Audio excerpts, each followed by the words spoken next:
Welcome fellas into this new video of TechExpress. If you wanted to get started with a free Minecraft servers using Aternos, you are into the right place. So the first thing to do is to focus into the account creation. When you are directly into the Aternos.org, you wanted to go for the option that says sign in, or you wanted to go for sign up. So head over to this element. You'll need to create this free account. You pick a unique user name, and you can also sign in instantly with your Google account.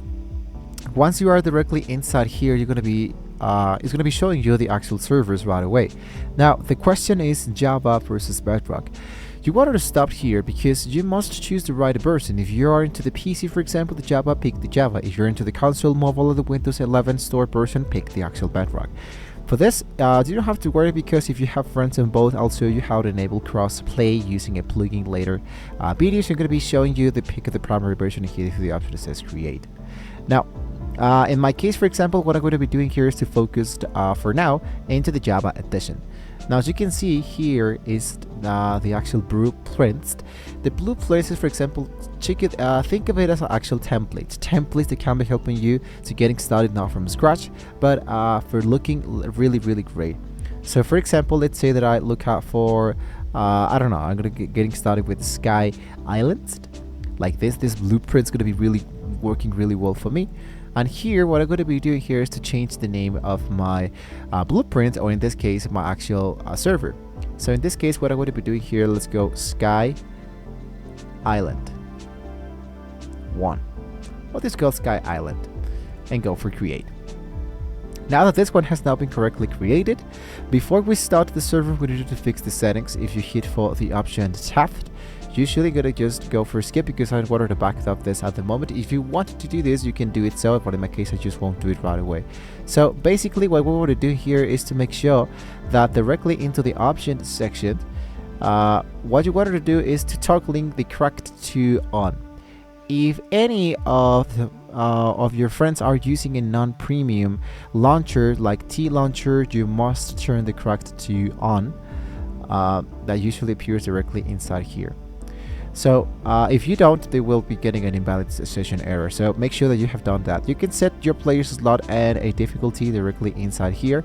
So for example, you're going to go for normal, and the forced game mode, you can do it. So in my case, I'm just going to stick around directly inside there, and I think this actually works for me. Now, to go live with the Dyn IP fixed, you can go back directly into the main section of the server and hit for the option that says start. In my case, I'm using an ID blocker because I don't want to see a lot of commercials related ads here. So make sure that I go for the option that says start. So once the bar turns green and says online, you have 5 minutes to join before the server shuts down automatically to save resources. So if your regular IP address does not work, you want to click for the connect button and use the dynamic IP. It looks like a string of random numbers, and this bypasses 90% of the connection issues nowadays. So just wait a few seconds here.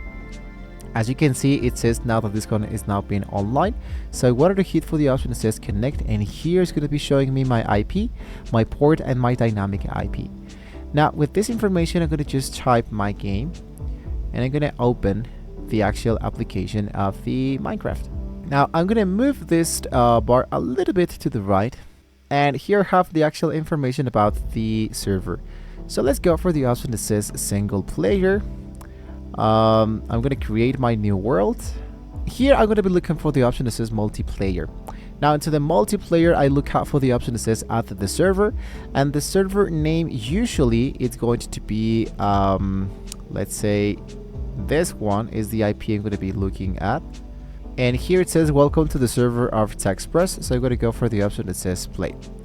Now it says connecting to the actual server, and just like that, my server is now being correctly working. So you copy the IP, you paste it into the Minecraft, the multiplayer menu, and you're actually in. If you wanted to see now, guys, how to add plugin like the gay cell, so Bedrock and Java players can play together, you can watch more videos like this into our channels of TechExpress. So don't forget, guys, to like, share, and subscribe to the channel if you want to see more great shows like this. Thank you so much for watching the video, guys, and hopefully with all of this being said, guys, we can all see you well next time.